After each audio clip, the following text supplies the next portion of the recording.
Hello everyone, इन news programme में एक बार फिर से आपका स्वागत है। मैं हूं आतिफा काजी।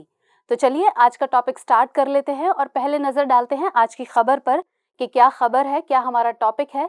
उसके बाद हम देखेंगे कि ये जो टॉपिक है वो आपके किस पेपर से रिलेटेड रहेगा।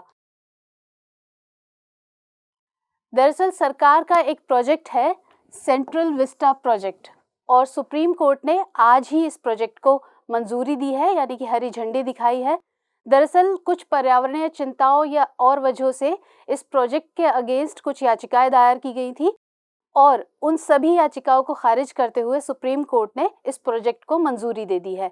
अब ये प्रोजेक्ट क्या है और सुप्रीम कोर्ट ने अपने फैसले में क्या कहा है या किन तर्कों के आधार पर इस प्रोजेक्ट को मंजूरी दी है, या वो पर्यावरणीय चिंताएं क्या थी, या जो याचिकाएं दायर की गई थी इसके अगेंस्ट उनमें क्या चिंताएं जाहिर की गई थी, वो हम उन पर आगे बात करेंगे। लेकिन पहले अपने डायमेंशंस देख लेते हैं, यानी पॉइंट्स ऑफ डिस्कशन जिनके थ्रू हम अपने टॉपिक को आगे बढ़ाएंगे।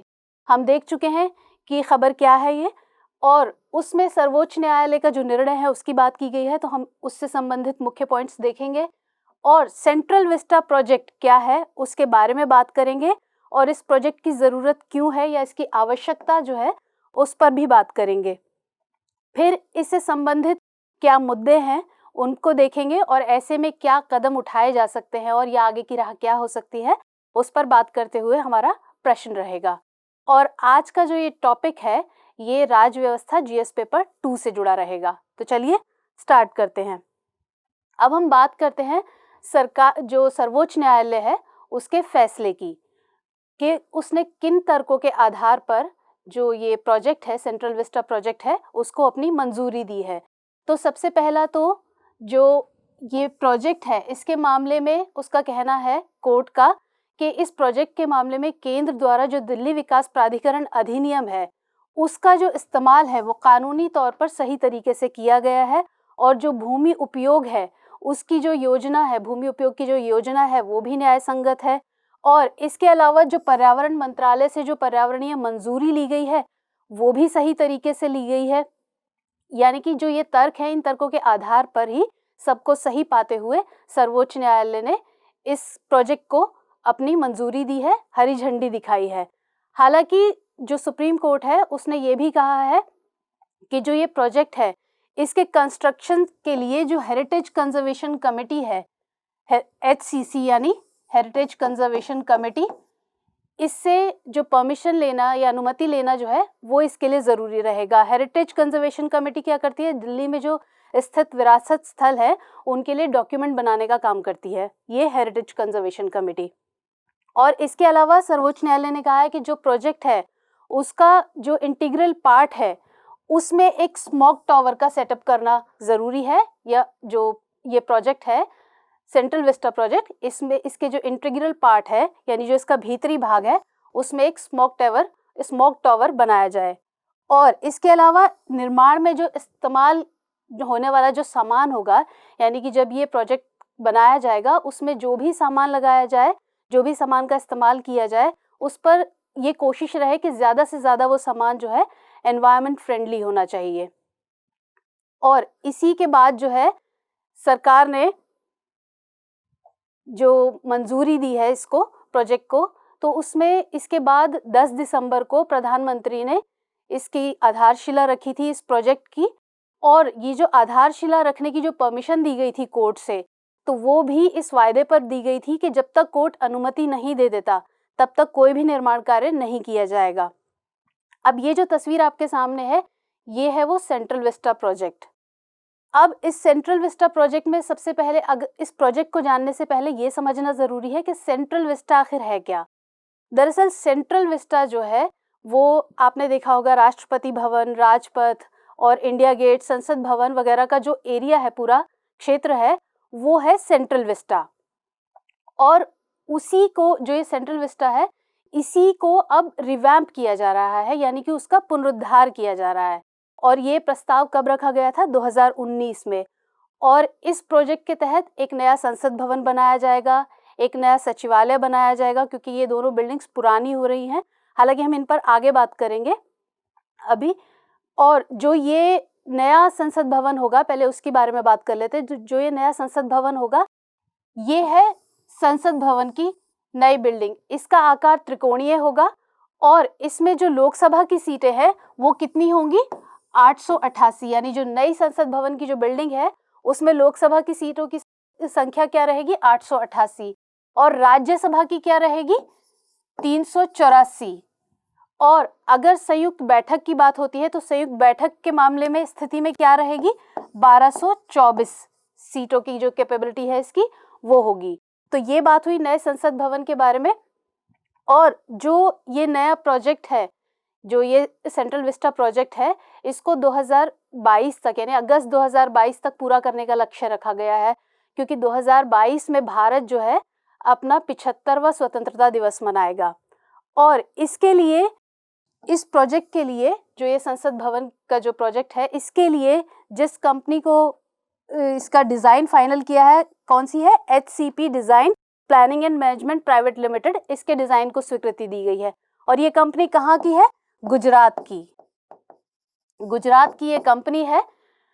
चलिए अब आगे बात करते हैं इस प्रोजेक्ट की आवश्यकता पर, कि इस प्रोजेक्ट की ज़रूरत क्यों है और क्यों सरकार इस प्रोजेक्ट को रिवैम्प करना चाहती है, इसका पुनरुद्धार करना चाहती है, नई संसद बिल्डिंग बनाना चाहती है, नए सचिवालय बनाना चाहती है। तो सबसे पहला तो तर्क है कि सरकार का कि जो मौजूदा संसद भवन है इसमें कई कमियां हैं, जैसे स्पेस की कमी है और संरचनात्मक खामियां हैं, कुछ इसमें सुरक्षात्मक मुद्दे हैं।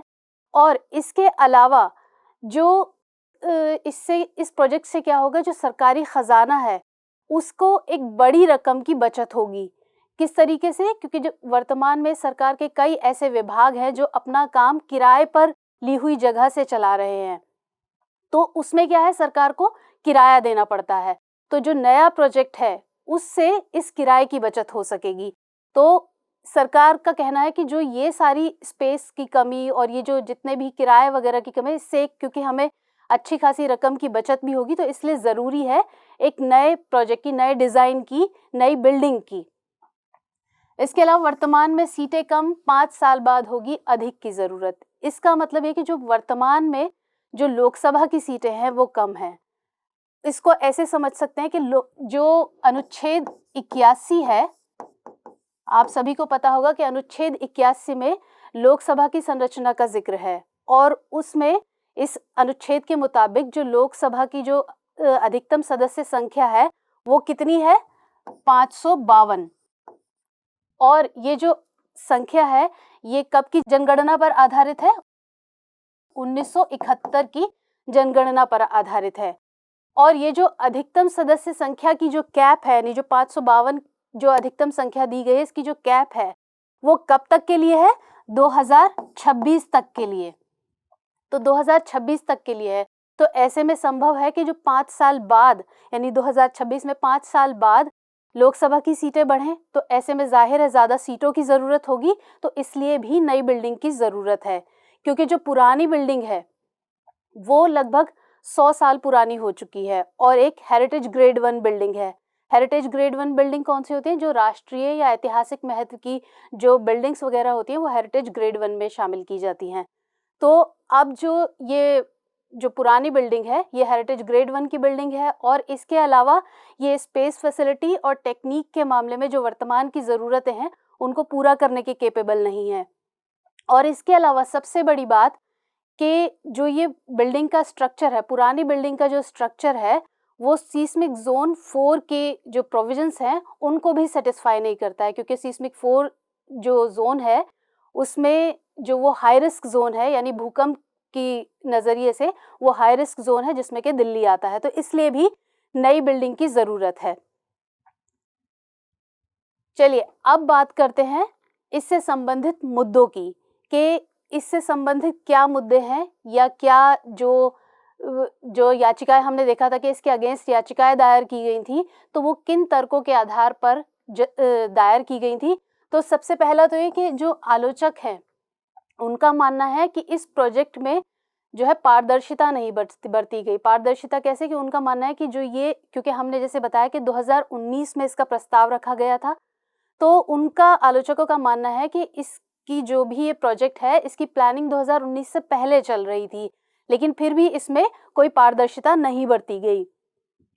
इसके अलावा जो नया प्रोजेक्ट है वो उनका मानना है कि जो ये नया प्रोजेक्ट है वो हमारी धरोहरों जैसे कि जो संसद भवन है उसको ख़त्म करने जैसा है और एक बड़े खर्च की ज़रूरत होगी। जाहिर है एक नया प्रोजेक्ट है, बड़ा प्रोजेक्ट है, सरकार बहुत बड़े लेवल पर ये प्रोजेक्ट लेकर आई है, तो इसके लिए जो है एक बड़े खर्च की ज़रूरत होगी। और जैसा कि अगर हम पिछले कुछ समय पर नज़र डालें तो भारत की जो अर्थव्यवस्था है वो एक सुस्ती के दौर से गुजर रही थी और फिर उसके बाद कोरोना ने और भी ज़्यादा उसे सुस्त रफ्तार कर दी उसकी।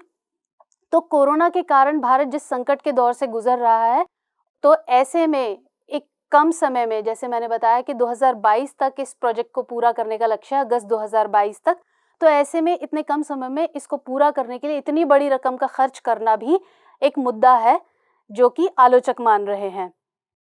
इसके अलावा पर्यावरण की नज़र से अगर देखें तो पर्यावरणविदों का मानना है कि इतने बड़े प्रोजेक्ट के लिए एक बड़े स्तर पर जो है पेड़ों को काटा जाएगा, ये उनका चिंता का विषय है कि इतने बड़े स्तर पर जब पेड़ काटे जाएंगे तो जाहिर है पर्यावरणीय क्षति होगी। इसके अलावा आलोचकों का ये भी मानना है कि जो इस प्रोजेक्ट के लिए जो मंजूरी ली गई वो लॉकडाउन के दौरान ही ली गई थी, तो जाहिर है कहीं ना कहीं ट्रांसपेरेंसी का भी उल्लंघन इसमें हुआ है। और इसके साथ साथ जो एनवायरनमेंट इम्पैक्ट असेसमेंट है वो भी इसके लिए नहीं किया गया है, तो मंजूरी किस तरीके से मिल गई। तो ये सब जो है आलोचकों के जो है ये तर्क हैं कि इस तरीके से कि इन आधारों पर वो अपने तर्क पेश कर रहे हैं। चलिए अब हम आगे की राह जानने से पहले कि ऐसे में आगे क्या राह हो सकती है, आगे क्या कदम उठा सकते हैं, आप नोट कर लीजिए आज का प्रश्न। सेंट्रल विस्टा के पुनरुद्धार की परियोजना के बारे में संक्षेप में बताते हुए उसका आलोचनात्मक विश्लेषण कीजिए, साथ ही इससे जुड़ी चुनौतियों को दूर करने के लिए उपाय सुझाइए।